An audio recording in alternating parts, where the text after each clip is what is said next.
Today I'm going to be talking about the ukulele. This is an instrument that has been used and popular in different ways at different times. I started playing ukulele a little bit, like 25 years ago. I bought one as kind of a cheap toy thing. And it was a really bad one. A couple years ago I bought one that's a little bit better. Still not a great one, but okay. And these things there have been sort of waves of popularity of these over the time that they've existed. So the instrument comes from Hawaii. It was really brought to Hawaii by Portuguese. There was a different instrument called a machete, actually, same as the giant blade. The machete was made of, here's an example of a machete. This one was shaped like a fish. The machete had metal strings, whereas the ukulele usually does not, usually has nylon strings nowadays. I couldn't find a lot of information about the machete. It's not an instrument that is still current and popular in Portugal as far as I can tell, but used to be. So this was brought to Hawaii in the 1800s, was adapted into the ukulele there, and became popular in the rest of America starting in the early 1900s. I'm going to show you a few different examples of what is out there. They come in a range of more or less standard sizes. Of these, the most common are probably the concert and the tenor. And all of the ones sort of in the middle of these ranges are tuned typically the same way. The baritone one is tuned very differently, and probably the sopranino also. And these are all quite small instruments. There are 4 strings. The tuning is similar to the way a guitar is tuned, except it's tuned up 5 half steps, and what would be the lowest pitch string, which is a G, is actually tuned an octave higher than that. So unlike a guitar where you go from lowest to highest, on the ukulele what would be the lowest string is actually tuned an octave higher than it would be. But what this means is that if you know how to play any guitar chords, you can actually transpose those directly onto a ukulele. They'll be shifted up by 5 half steps, but they are the same chords. You can still make some music as long as you know a little bit of guitar. There are cheap ukuleles. You can buy them by the bushel, and there are more expensive ukuleles. This is actually the most expensive one that I found at the local dealer here, called Jam. This one costs almost $1,000, whereas those bottom end ones cost maybe $20, $25. So there's a pretty big range. I haven't seen, with guitars, you can get into where guitars can cost $4,000 and $5,000. I haven't seen any ukuleles quite that expensive, but there may be some. Here was just a very example of a very nice looking one. So there's a huge range of quality in these things. The cheap ones are just sort of slapped out in a factory. The best ones are nice, handcrafted, polished instruments, just like a guitar or anything else. This is just another very interesting. There's a huge range of how these things look. There's a typical design that is kind of roughly guitar shaped. There's a wide variation in what people do with it. There's a lot of custom-made ones. Yeah, someone made a Doctor Who inspired TARDIS ukulele that I found. There are electric ukuleles. Here someone has made several different ones that all resemble different models of electric guitars, including a double-necked one. The double-necked one actually one is 4 strings and one is 8 strings. So I assume that just like on a 12-string guitar, you have the doubled strings where you have one's pitched at an octave above or below the other. Although it seems weird on a ukulele. I want to jump into some examples of some ukulele music. And let's see, I wonder if we have any volume on the TV because it's not going on my computer at all. Here we go.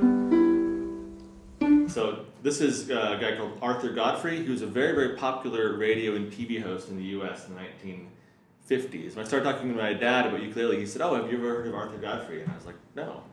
And I looked him up. He was extremely popular, and I think he played the ukulele quite a lot on his radio and TV shows. And I think this was kind of a big wave of popularity post-World War II.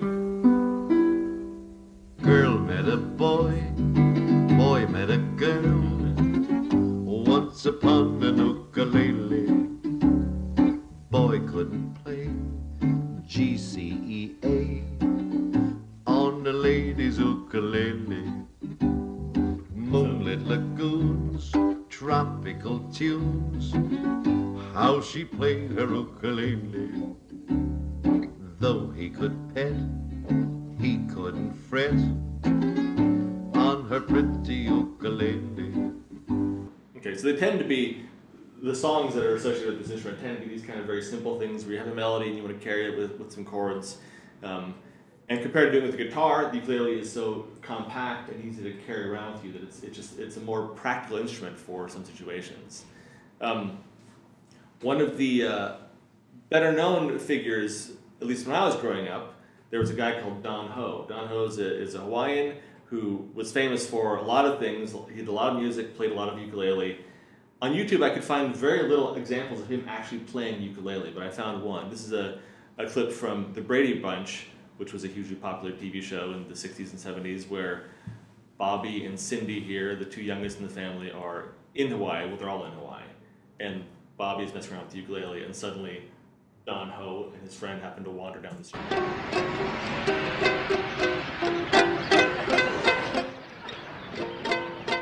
Hi there. Hi. You having a little trouble with that, aren't you? I sure am. Can you play one? I think I remember. Thanks.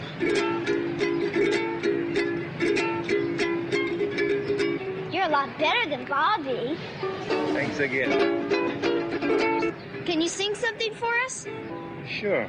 Sam, lend me your tonsils. Sure, I'll loan you both. Someone, whoever you may be, sweet someone. So I'm not going to play the whole thing. Don Ho was mostly one of his most popular songs, best well-known songs, is a thing called Tiny Bubbles, which I could find on YouTube, but not with him actually playing ukulele. So again, he was very, very popular. I think especially in Hawaii, but was well known throughout the U.S. in the prime of his career. This next one, so this is a character called Tiny Tim, who is also well known for playing a particular ukulele song in the 1960s here. Oh, tiptoe through the window, by the window, that way I'll become tiptoe through the tulip with me. Oh, tiptoe from the garden, by the garden, I'll do it all, become tiptoe through the tulip with me. So Tiny Tim, I think at the time he did this kind of firmly cemented the ukulele into the slot of like dorky novelty instrument. I think for a long time after this, the ukulele was associated strictly with like old-timey stuff. Like this is something that you expect your grandparents or maybe your parents to have played or listened to long, long ago. And so this was kind of like maybe the start of the end of the ukulele's popularity for a while. But things began picking up. So here's a guy who's called Israel Ik.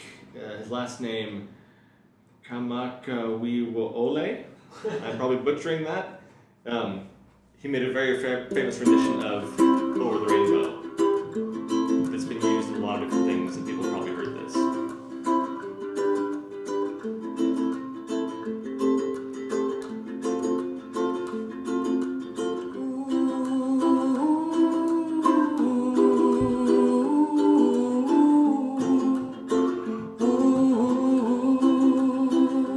So Iz was very well known within Hawaii, not only as a musician, but also as he was a political activist about Hawaiian issues.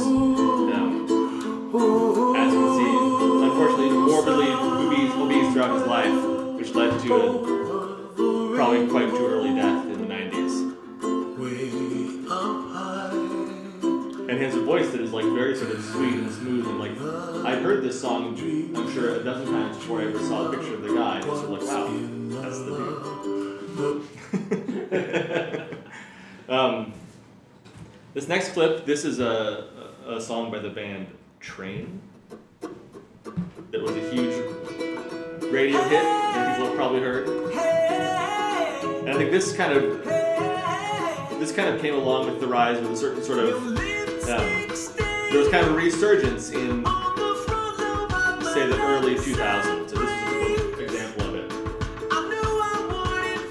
One other aspect of this resurgence was that the ukulele has been used in a lot of commercials, a lot of product commercials.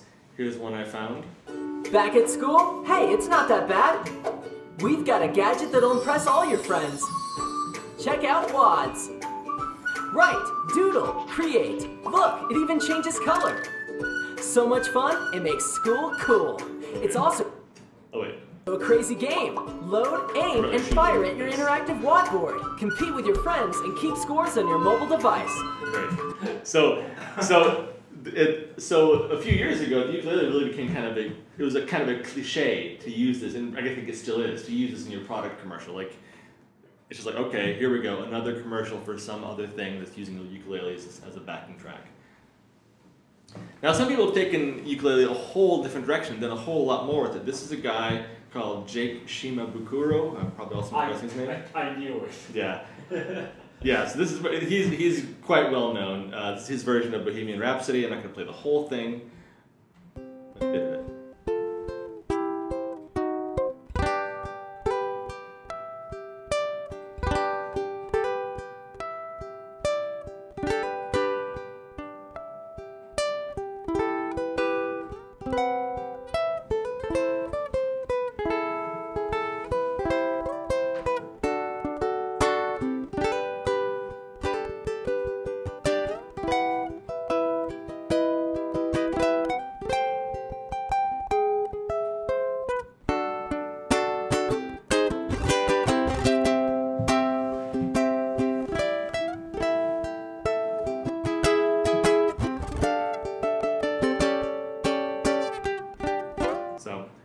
So he's really doing, this is a very virtuoso performance compared to what a lot of ukulele music is. A lot of it is just strumming chords. He's doing a whole different set of stuff with it, which is really pretty wild. And this is the first time I saw someone perform a ukulele where they'd obviously spent that much time and attention on the instrument as a musical instrument, and not just as a thing to sort of fling out some chords on. Here's another sort of popular song. This is Bruno Mars, who has a song built around ukulele riff and a video with guys in monkey costumes. Today I don't feel like doing anything. I just wanna again, so the radio hit that people probably heard. I'm not going to do the whole thing. I want to point out, just flipping through here, this has got to be probably one of the cheapest music videos ever made, because there's just one camera shot and it's just these 6 guys in a room. I don't know, I guess they took their pants off. I didn't watch the whole thing. How about that guy? Alright. This is the, what's it called? The Ukulele Orchestra of Great Britain, I believe this is called. Darling, you've got to let me know. Or should we stay or should we go? 'Cause if we say that you were fine, love you till the end of time. So come on, let me know. Or should I stay or should I go? It's always so these people are obviously taking it very seriously, and these guys get performances, and I'm sure, you know, they're probably earning a nice chunk of money on what they're doing here, because they're playing well, they're doing funny things, they're doing interesting things. And there are other people who are doing orchestras as well. They're much more amateur efforts, but people get inspired by this instrument when they see, okay, it's so tiny, it's so simple to play in some ways. I can learn some chords and do some stuff.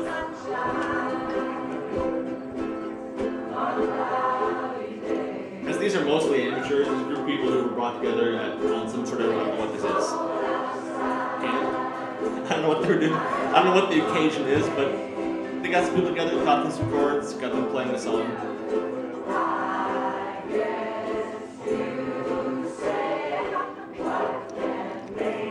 And I think it's an instrument that sort of lends itself to people playing together and having a good time in a way. I think part of it is because the instrument is so small and doesn't make that much noise, that if you're playing in a group, like there's no ego involved, right? Because no one can hear your individual instrument. You're playing with 20 people like this, unless you're playing a solo or something.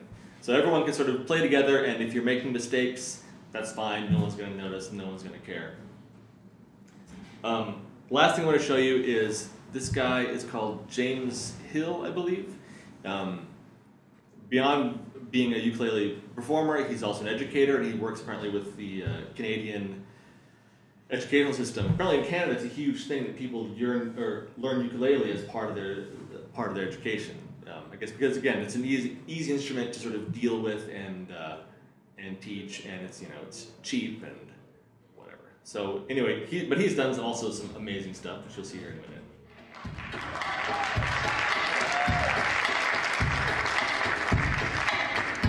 There's the thing about the ukulele, of course, is that it has its own little percussive language. So this, what I'm doing right here, is the most basic kind of ukulele, click sound. Yeah. Some people call this the Z chord. And you just put your fingers lightly across the strings. Anybody can do this, and it's always right. But there's other kind of click sounds that we can do on the ukulele here, like this one. And the answer to your question is, yes, it really does hurt your finger quite a bit. Totally worth it, though. And then we have kind of like the heartbeat of the ukulele, the bass drum, which sounds like this.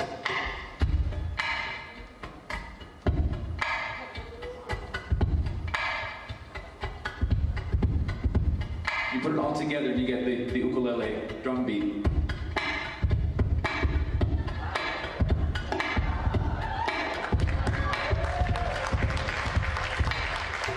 It's what all the kids are listening to these days. But the great thing about the ukulele is not just all that percussion stuff, it's the fact that you can play one note at a time, a melody. You can also play more than one note at a time.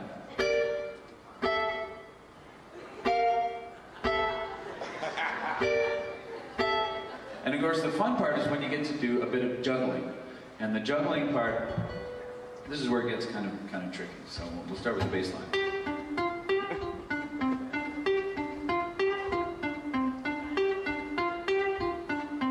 And then the drums.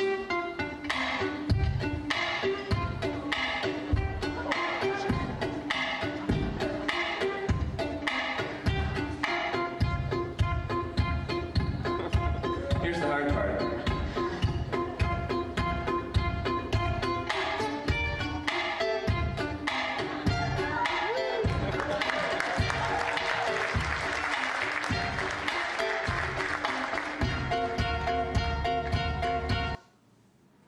So that's pretty cool. Yes, sir. So anyway, I hope that what I wanted to show you here was that it's a simple instrument. It's an easy instrument to pick up, especially if you already know some guitar or anything else. But it's actually quite varied, much more than people typically think, having just seen a couple of things. And on that note, I would like to just end by saying, Mike, happy 7th Thought Out anniversary.